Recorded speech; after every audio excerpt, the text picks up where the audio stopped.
Hello everyone, my name is Toasted Arts, and welcome back to the Banner Saga. In the last episode, we recruited Hoger and Moger, two Axeman brothers, and we learned that we are basically, Rook, I should say, is basically the chieftain of the village now, which is kind of cool. So we're going to go ahead and we're going to attack to Oddleaf here. How you doing, Odd? I'm alright. Not at first. Sometimes when a loved one dies, people say it doesn't sink in for a while. It sunk in for me right away. People tell me I'm a strong woman. Yeah, we learned that her husband died last time, so that was fun. It's funny, my father named me Oddleaf before I was even born. He wanted a boy so badly. Strong woman. What does that even mean? It means you're going to be okay. That's not being strong, that's just being. If I feel nothing about my husband dying, people think I'm strong. If I cry because my insides feel like they're on fire, I'm weak. Why does that feel so backwards? I'm sorry, Rook, it's been hard. You're not sure what to say. In the many years you've known the chieftain's wife, this is probably the most you've ever talked. You asked me to come find you? Yes, it's about the banner. I thought it was a long time. He asked me to give it to you. You know if something happened. Why me? Yeah, that's a good question. Why Rook? He always depended on you, Rook. It should be mine. I could carry it, but I thought about why he named you. I get it. They won't follow a woman. Families would leave. Our banner would be divided. I think they would follow you, to be honest. You're kind of a badass. Come on, Rook, this isn't time for pretend. It's not just about our small town. What happens the first time we need something from another clan? How will that go? And the first time someone thinks they can take advantage of us. I think this is what has to happen.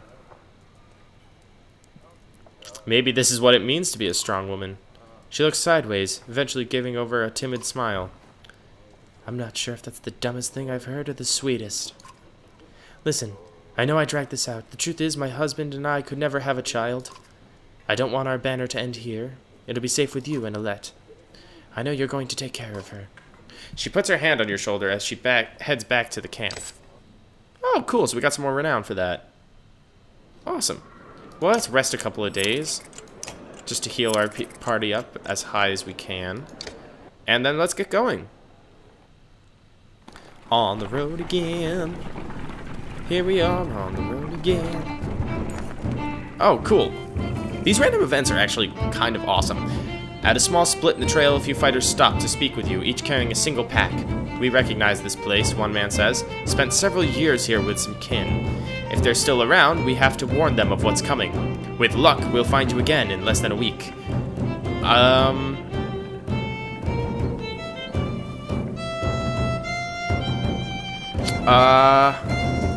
See them off with extra supplies.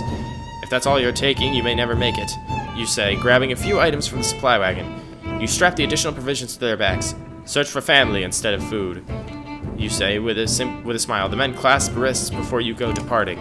-8 fighters, -3 supplies, so they're gonna go off. So we got more renown for that. Okay. Hopefully that pays off. Oh. Complaints of Frostvellr's excessive drinking have resurfaced. This time, the man stumbled over some tent ropes, pulling the snagged canvas through a campfire, nearly setting the supply wagon aflame. Clansmen put out the fire at both the wagon and Frostvellr's leg before leading him to you. This man drinks nothing but water from now on.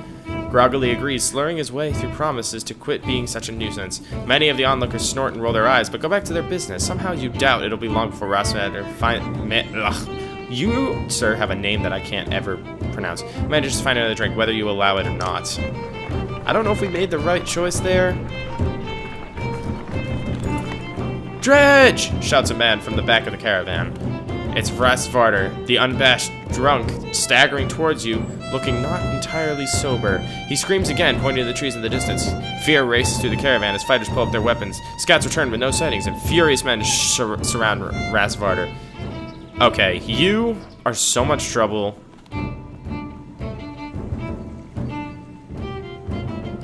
Alright, you're banished. The man's meager belongings and some food are thrown in a pile as everyone moves on. He's tied loosely to a tree. You expect he'll break his bonds eventually once he sobers up. Please, I swear, he pleads to your back, finally realizing his plight. Whether his dredge were imagined or not, you don't expect to see him again. You know, we have enough clansmen where we can get rid of one. He's been trouble, and I feel like if we kept... Once a strong, thriving city, the walls of Frostvellr now just keep the howling winds at bay. With luck, they'll hold out against dredge as well.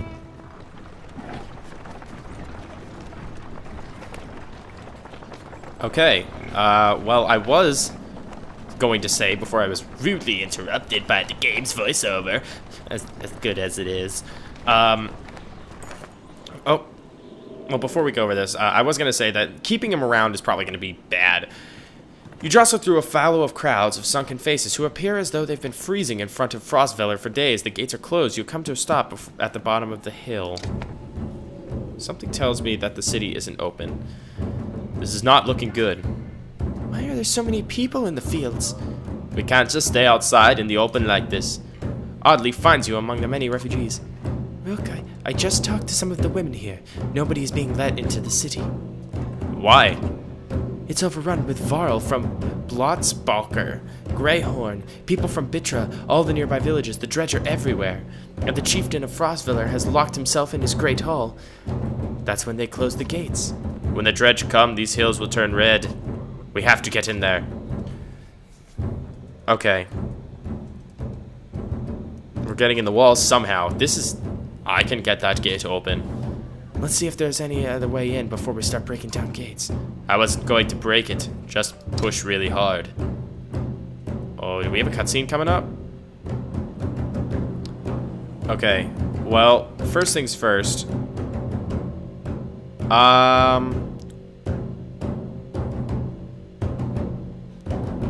Yeah, okay, cool. Alright, so I just wanted to check to see if all my heroes were in order. I guess we head to the gate. You approach the gate, where hundreds of people have gathered in the trodden, bloody space. Whoa! Several pincushioned bodies lie unclaimed, as though they simply belonged there. What the hell? Archers up on the walls make it clear that nobody will be getting in. Men and women below intermittently call for mercy and reason when they're not flinging stones and curses. Shout at the guards on the wall. We're from Skogar! Open the gates! You shout to the archers, not expecting much. You get as much as you expected. Ivor, did you really expect to push these gates open? I'm willing to try, grunts Ivor. Despite sizing up doors that look like they could hold back an army. And when men start shooting arrows and pouring out to stop you, then you kill them, he says. You're not sure that this is the most sound plan. We're not doing that. This is a terrible idea, you say. We don't even know how many are in there. Ivor folds his arms. He seems almost relieved that you didn't have to live up to his earlier boast. Find out more from the crowd. You spend an hour talking to different people who have all the same story. A couple of days ago, the chieftain shut himself in, closed the gates, and refused any more refugees. They've got huge stores of supplies in there too, adds one man. They're just hoarding them. Let's try something else. You leave the crowds and head back down the hill. There are a lot of people gathered around the rest houses, said Oddleaf, pointing. Maybe we can find help there, or at least make ourselves useful. We need to get into this place somehow. Oh, there's a market. Alright, let's get all the supplies we can first off. And what are these? Statue of a sightless man. A figurine, blah, blah, blah. 20% dodge, strength attacks, and oh, but that's too high a rank for us to even consider. Everything else is about willpower, which I don't really have issues with. Well,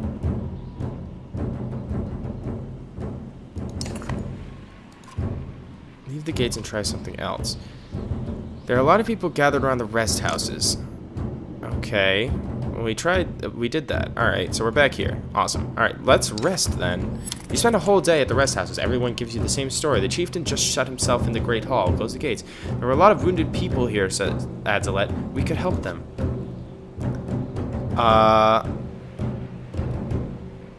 The rest houses of the sick and wounded and noise. Tend to the wounded. I let an Oddleaf spend the day along with others in your caravan treating wounds, most of which came from archers at the gates. I overheard from one woman that the city has been sending carts with food around.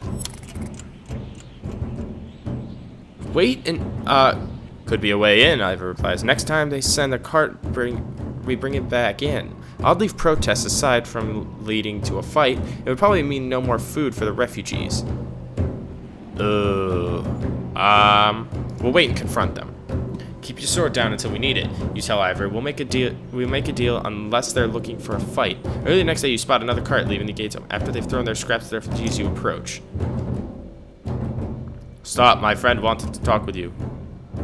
It's not what I wanted. I think I can guess why. If we knew there were more fighters than Varl out here, Ekil might have brought you into the city. Who's Ekil? He's in charge up there. In charge of what?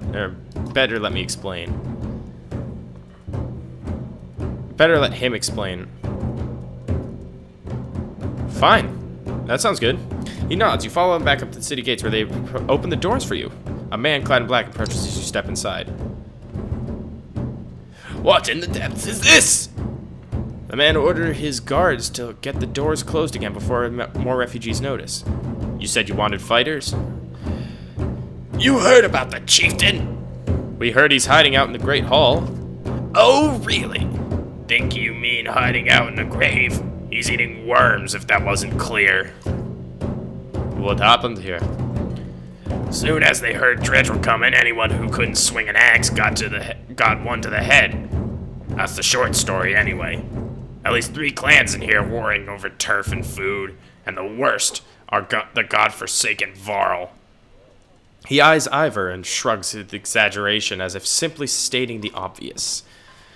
We're in more danger here than out there. Look, I was in charge here before things went to crap. You've got some people who can fight. You've got your own Varl. That counts for something. I can keep your flock safe in the Great Hall. You fight for me to take back Frostvellr. I don't take sides. Too hard to tell when the good guys have become the bad. Fine. Cut these sheep loose and watch your own asses. What do I care? All I want to do right now is get out of the damn streets. Think carefully of what you want. We'll join you for now. Good, because whatever else you were thinking would have been a bad idea. Ekil shouts to his men. With the gates closed, you follow him down the obscured alleys. Hope you know what we're doing.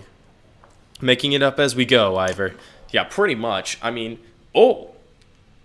Chapter 3.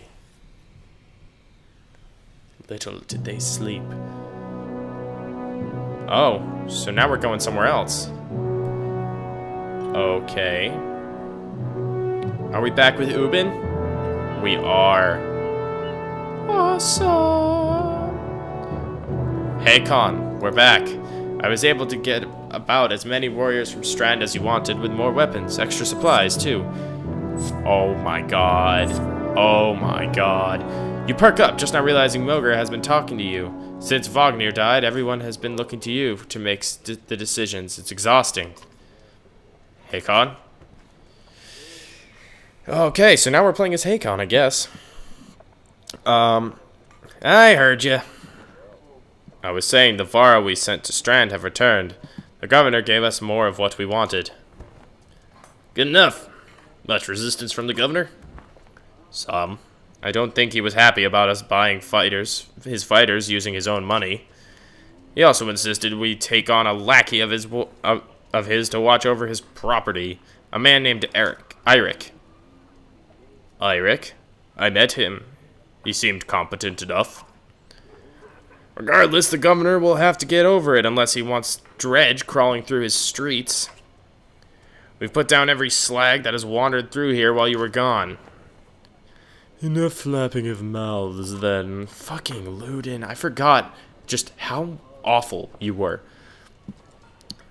You sure that wound is healed, Ludin?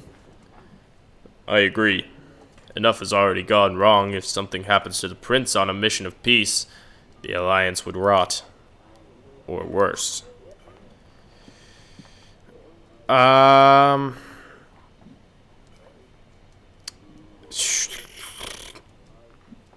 Yeah. Why? Aren't you fabled dredge killers? How'd you let them get this far south? We're not watchmen for the world. Watch your tone. If they're here, then something has gone wrong at Schlid. And you shouldn't be here. We would only be made to do this again later, and I will not suffer it all a second time. Either take us through the wandering road, or you do your job and slaughter some dredge. Ludin turns abruptly with a scowl. He stamps back to his ring of tents and followers. Wandering road's not an option with this many. I could crush that boy's skull with one hand. If Ludin won't be deterred, you'll have to deal with it. Don't let Ludin get to you. Let's go. Hakon speaking. Let's go, I'm sick of looking at this dump. What do I tell the warriors of Hakon? Tell them to be cautious. No more losses. Will do. Give word and we'll set off. Okay. Well. That was certainly something. Alright. I will leave you there for today then. If you like the series so far, don't forget to like, comment, and subscribe. Share with your friends. And I will see you all next time for more of the Banner Saga.